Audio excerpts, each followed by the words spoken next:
কিসের এত চিন্তা, যেখানে আল্লাহ আমাদের জন্য সর্বশ্রেষ্ঠ এবং উত্তম পরিকল্পনাকারী।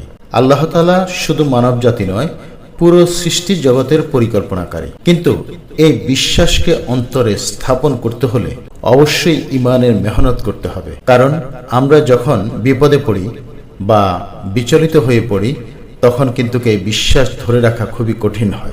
তাই এই বিশ্বাসের উপর যারা অটল থাকে, তারা আল্লাহ তাআলার কাছ থেকে পুরস্কৃত হয় এবং একসময় তাদের সমস্যা বিপদ সব কেটে যায়। কারণ ওইসব ব্যক্তিরা ঈমানের মেহনত করে তাদের অন্তরে এটা স্থাপন করেছে যে আল্লাহ তাআলার পক্ষ থেকেই সবকিছু হয়, আল্লাহ তাআলাই সবকিছু করনেওয়ালা জাত। তাই আমাদের মতো সাধারণ যারা আছি, তাদেরকে অবশ্যই ঈমানের মেহনত করতে হবে।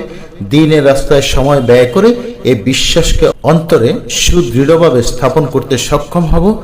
তখনই আমরা এই কথাটির ফলাফল আমাদের জীবনেও দেখতে পাবো। আল্লাহ তাআলা আমাদের প্রত্যেককেই ঈমানের মেহনত করার তৌফিক দান করুন। আমিন সুম্মা আমিন।